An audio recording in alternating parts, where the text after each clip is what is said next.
है और भाजपा इन्हें अपने पाले में करने के लिए लगातार बेचैन है।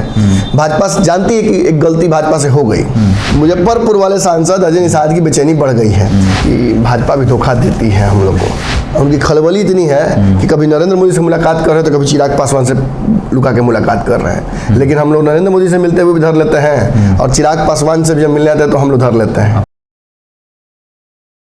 गेम बड़ा में आप सभी का बहुत बहुत स्वागत है, जहां पर्दे के पीछे राजनीतिक हलचलों का जिक्र होता है वैसी घटनाओं का जो आने वाले वक्त में राजनीति को प्रभावित करती है। मुकेश सहनी को लेकर लगातार चर्चा हो रही थी। मुकेश सहनी चाहते क्या हैं? कभी वो बीजेपी की आलोचना करते हैं, कभी नीतीश कुमार तो तेजस्वी को अड़ा कर लेते हैं। क्या उनका झुकाव एनडीए की तरफ है या फिर महागठबंधन की तरफ से? तब ये कहा जा रहा था, लगातार चर्चा है कि मुकेश सहनी जो है वो प्रेशर पॉलिटिक्स कर रहे हैं। अब खबर है कि मुकेश सहनी ये चाहते हैं कि 2 ऐसी लोकसभा सीट है जो भाजपा उनको दे दे और इसके लिए वो प्रेशर पॉलिटिक्स कर रहे हैं। इसलिए वो बीजेपी को कभी कभार घेरते भी रहते हैं। क्यों भाजपा सांसदों की धुकधुकी बढ़ी है और वो कौन सी 2 सीट है जिसको लेकर मुकेश सहनी भाजपा के साथ डील करना चाहते हैं? इस तमाम मसलों पर हमारे साथ हमारे संपादक हैं, वो बताएंगे। सर, ये बातें कही जा रही थी कि मुकेश सहनी आखिर कर क्या रहे हैं। कभी वो बीजेपी पे हमला करते हैं कि सहनी को मल्ला को आरक्षण नहीं दिया गया, अगर प्रधानमंत्री मोदी हैं, अगर देश में उनकी सरकार है तो हम उन्हीं से मांग करेंगे। दूसरी तरफ कभी लालू यादव की प्रशंसा करते हैं तो कभी नीतीश कुमार तेजस्वी की क्लास लगा देते हैं। तो क्या मुकेश सहनी दिमाग में चल रहा है? देखिए, मुकेश सहनी चाहते हैं कि ऑब्वियसली एक नेता के तौर पर, देखिए कई लोग राजनीति में पैसा कमाने आते हैं, कई लोग समाज सेवा के कारण आते हैं। कोई चाहता है कि पद मिल जाता तो प्रभाव पावर बनता। कोई चाहता है कि इसलिए आते कि अपने समाज के लिए कुछ कर पाते। मुकेश सहनी उन नेताओं में से हैं जिन्होंने दुख देखा है, जिन्होंने पीड़ा देखी है, जो पलायन का दर्द जानते हैं। वो ये भी जानते हैं अच्छे से कि एक व्यक्ति अगर दरभंगा, मोतिहारी, सुपौल इन जगहों से उठकर कम शिक्षा, गुणवत्तापूर्ण शिक्षा नहीं प्राप्त किए हुए, कम स्किल्ड, प्रॉपर स्किल डेवलपमेंट नहीं होता है उसका, और लिंग्विस्टिक एबिलिटीज़ भी बहुत लिमिटेड होती हैं, वो उठकर मुंबई और दिल्ली और गुजरात और तमिलनाडु अगर जाता है तो उसे कौन कौन सी समस्याएं फेस करनी पड़ती है ये वो जानते हैं। और इसके बावजूद अगर इन सारे वेग को तोड़कर अगर एक सफल बिजनेसमैन बने तो ये उनको एक उपलब्धि उनके जीवन की सबसे बड़ी कही जाएगी। लेकिन अक्सर उस जगह पर पहुंचकर ये याद जरूर आता है कि देखिए नीचे कई हमारे समाज के लड़के हैं, दोस्त हैं, बच्चे हैं, भतीजे हैं, भगिने हैं जो इंतजार कर रहे हैं, गांव के बच्चे हैं कि उन्हें भी ऐसा मौका मिले। अब 100 में से 1 सैल्मन पार करके और पहुंच जाएगी ब्रीडिंग पॉइंट तक, लेकिन बाकी का क्या? कुछ ऐसी व्यवस्था कर दी जाए कि ये सारे मछुआरा, पिछड़ा समाज, ओबीसी समाज, ये लोग अपने हक के लिए इन्हें मतलब प्यासे को कुएं तक पहुंचाने की व्यवस्था हो जाए, क्योंकि कुआं तो प्यासे तक आने से रहा और बिहार सरकार लगभग कई जमाने से कुआं प्यासे तक लाने का भरोसा दिला रही है। मुकेश सहनी की पार्टी भी 2018 में इसी वजह से बनी। मुकेश सहनी उससे पहले निषाद समाज को लेकर एक बैनर के तले काम कर रहे थे, लेकिन एकाएक उन्हें आवश्यकता समझ में आई कि जब तक वो उस सदन में जाएंगे नहीं तब तक वो अपने समाज के लिए कानून नहीं बना पाएंगे। मांग तो मांग चलती ही रह जाएगी। भाजपा ने भी कई बार उन्हें इस मांग को लेकर धोखा दिया। तेजस्वी यादव ने भी भरी सभा में आपने सुना ना किस तरीके से उन्होंने कहा कि पीठ में छुरा घोंप दिया। तो मुकेश सहनी के पास अब ऑप्शंस बचे नहीं है। 2 गठबंधनों की धुरी है और दोनों उनको लगातार उनकी मांग को अनदेखा कर रहे हैं। ऐसे में मुकेश सहनी अपनी पार्टी, अपना ताकत यदि बढ़ाते हैं तो वो वहां तक पहुंच सकते हैं जहां से वो अपने समाज के लिए नीति निर्धारण खुद कर लें।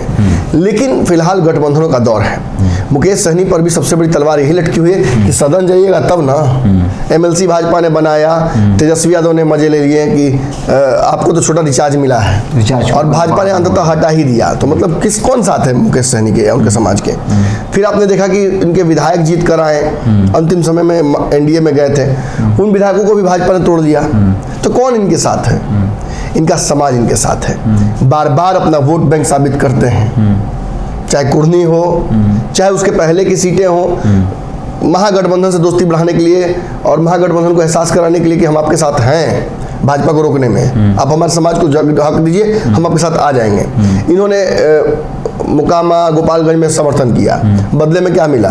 कुढ़नी में मांगते रह सीट नहीं मिला, अकेले लड़ना पड़ा और इन्होंने काम बिगाड़ दिया महागठबंधन का। तो ताकत तो है, सिमरी बख्तियारपुर में ताकत दिखा चुके हैं, पूरे बिहार में ताकत दिखा चुके हैं। तो ऐसे में ये एक स्थापित पार्टी के नेता है जिसका एक बड़ा जानदार है, और आप लिख कर ले लीजिए कि मलाह इनके छोड़कर किसी को वोट नहीं करेंगे, ये भी सच है।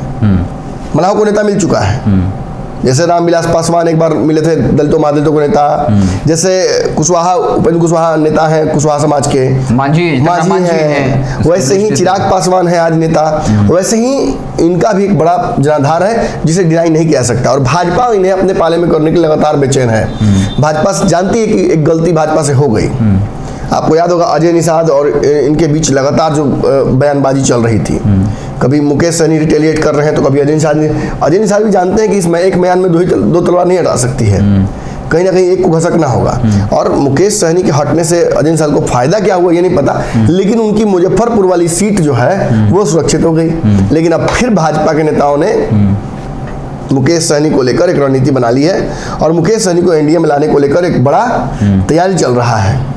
और उसमें अगर भाजपा सफल हो जाती है तो मुकेश सहनी की जो शर्तें हैं उन्हें माननी पड़ेगी भाजपा को। देखिए, मुकेश सहनी की सबसे बड़ी शर्त तो यही है कि मुकेश सहनी अपने समाज से आरक्षण की जो मांग उनकी है समाज को लेकर, उसमें कॉम्प्रोमाइज नहीं करेंगे। भाजपा को ये बात माननी ही पड़ेगी यदि भाजपा उनको अपने साथ लाती है तो। दूसरा, मुजफ्फरपुर की सीट से चुनाव लड़ना मुकेश सहनी की पहली प्राथमिकता है। उस सीट से वो चुनाव किसी भी गठबंधन में लड़ना चाहते हैं या अकेले लड़ना चाहते हैं, और उस लोकसभा सीट पर वो खुद चुनाव लड़ना चाहते हैं। तो ऐसे में आप समझिए अजय निषाद का कुर्सी डोल रहा होगा। उस सीट पर उनकी दावेदारी मात्र ही साबित करती है कि भाजपा के लिए भी आसान नहीं होगा मुकेश सहनी को रात ले आना, वरना अब तक भाजपा सोच ली होती इसको लेकर। क्योंकि भाजपा को वोट दिख रहा है ना, 12-13% का वोट बैंक है, वो दिख रहा है भाजपा को। भाजपा सोच मलाह का 10 से 12% वोट बिल्कुल उठा के अपने पाले में कर लेगी। मलाह के साथ और भी जाति जुड़े हुए हैं, तो वो सबको अगर अपने पाले में कर ले, बेलदार, नोनिया, बिंद, तो इन सब जातियों को जब आप कर लीजिएगा अपने में तो एक बहुत बड़ा जनाधार हो जाता है।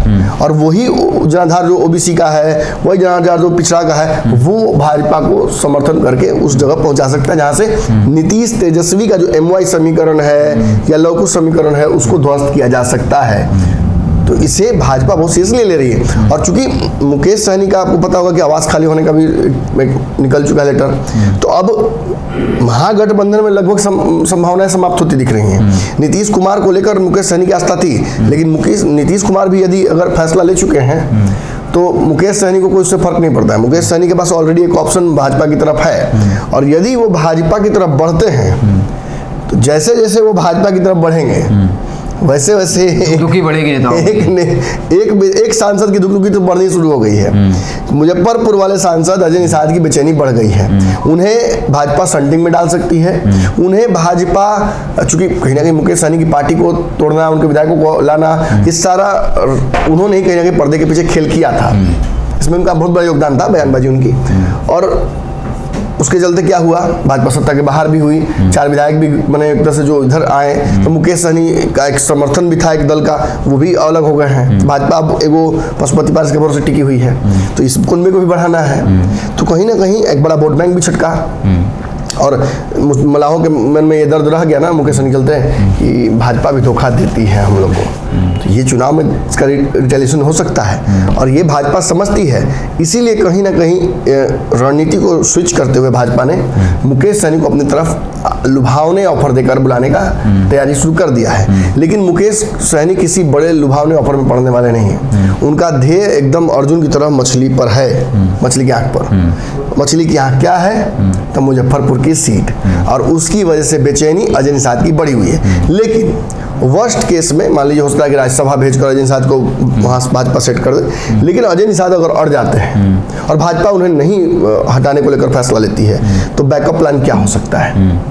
आपको याद होगा एक और नेताजी की बड़ी बेचैनी बढ़ी हुई है, उनकी दुखी पूरी बढ़ी हुई है, वो भी एनडीए के ही सांसद हैं। उनकी खलबली इतनी है कि कभी नरेंद्र मोदी से मुलाकात कर रहे हैं तो कभी चिराग पासवान से लुका के मुलाकात कर रहे हैं। लेकिन हम लोग नरेंद्र मोदी से मिलते हुए भी धर लेते हैं, और चिराग पासवान से भी जब मिलने आते हैं तो हम लोग धर लेते हैं। आप मुंबई केसर की बात कर रहे हैं? बिल्कुल। खगड़िया से आपको याद होगा पिछली बार लोकसभा चुनाव लड़े थे मुकेश सहनी, और खगड़िया में हुआ था महबूब वर्सेस सहनी, जिसमें सहनी बहुत क्लोजेस्ट मार्जिन से चुनाव हार गए थे, क्योंकि महागठबंधन की तरफ से थे। तो लड़ाई तो बहुत सामने सामने की हुई थी। और कुछ दिनों पहले आपको याद होगा महबूब अली कैसर इनसे भी मुलाकात किए थे, मुकेश सहनी से भी, कि आप मुजफ्फरपुर तरफ जाइए ना, इधर काहे आ रहे हैं, हम लोग की बेचैनी क्यों बढ़ा रहे हैं। इनके इफ्तार के दौरान मुकेश सहनी वहाँ पहुंचे थे और मुलाकात हुई थी दोनों की। तो कहीं ना कहीं बेचैनी जहाँ अजय निषाद की बढ़ी होगी, वहीं साफ बेचैनी दिख रही है बढ़ी हुई महबूब अली कैसर की। दरवाजे दरवाजे मत्था टेक रहे हैं कि कहीं से वो सुरक्षित हो जाए। महागठबंधन से भी चाहते हैं कि सीट मिल जाए, एनडीए से भी सुरक्षित हो जाए। लेकिन एक बात जान लीजिए, ये सब कुछ तो मतलब मुकेश सहनी पे डिपेंड करता है, क्योंकि फैसला उन्हें करना है। यदि मुजफ्फरपुर की सीट नहीं मिल पाती है या नहीं दे पाती है, भाजपा कमिट नहीं कर पाती है अजय निषाद की वजह से, तो कहीं ना कहीं खगड़िया में आकर मामला सेटल होता दिखेगा। खगड़िया के बदले हो सकता है कि राज्यसभा या एक और सीट उनको मिल जाए, एक और खगड़िया के साथ साथ मुजफ्फरपुर के कंपनसेशन में। तो उसके चलते वो अपना वोट बैंक लेकर मुकेश सहनी आ सकते हैं भाजपा में। लेकिन खगड़िया से अगर उनको एनडीए से टिकट मिल जाता है तो आपको अच्छे से पता है कि किसका टिकट कटेगा। महबूब अली कैसर शहीद हो जाएंगे। और ये बात महबूब अली कैसर को अच्छे से पता है कि वो शहीद हो जाएंगे, इसीलिए अपने बेटे को पहले ही राजद में भेज के एक सीट वहाँ सुरक्षित कर ली। फिर राजद से भी संपर्क में है, फिर भाजपा के संपर्क में है, नरेंद्र मोदी से भी जाके कह दिया है, और अब चिराग पासवान के यहाँ भी रास्ता निकाल रहे हैं कि देखिए कुछ हो सके तो गुंजाइश रखा जाए। तो ये गेम बड़ा था, जहां बताया गया कि कैसे मुकेश सहनी के स्टेप्स ने या उनको लेकर जो बीजेपी का शीर्ष नेतृत्व सोच रहा है, इसको लेकर भाजपा के सांसदों की धुधुकी बढ़ गई है। और वो दो सांसद हैं, पहले अजय निषाद जो मुकेश सहनी की पहली प्राथमिकता है मुजफ्फरपुर, और दूसरा जो है वो खगड़िया है, जहां से महबूब अली कैसर के साथ फाइट हुई थी, काफ़ी नज़दीक लड़ाई रही थी। हालांकि मुकेश सहनी हार गए थे, लेकिन महबूब अली कैसर की दिल की बेचैनी जो है वो बढ़ गई है। हालांकि क्या कुछ होगा अभी तो 11 महीने बाकी है, लेकिन ऐसा लग रहा है कि रणभेरी बच चुकी है। नेताओं का आना जाना, मिलना जुलना लगातार जारी है, और इसको लेकर सियासी अटकलें भी लग रही हैं, अपने अपने अनुमान लगाए जा रहे हैं। आपको ये बातें कैसी लगी कमेंट सेक्शन में अपनी राय जरूर दीजिएगा। देखते रहे भारत लाइव। बहुत बहुत धन्यवाद। अगर ये वीडियो पसंद आई और वह बिहार के राजनीति और बिहारियत से सरोकार रखेनी तो सब्सक्राइब बटन दबा के चैनल के सब्सक्राइब कर ली। ओजे एगो घंटी बा, ओकरा बटन दबा देला से कुल सटीक और मारक खबर रुआ मुफ्त में मिल जाई। अगर रुआ पत्रकारिता के हमनी के नया प्रयोग में सहयोग कर चाहतानी तो ज्वाइन बटन दबा दी।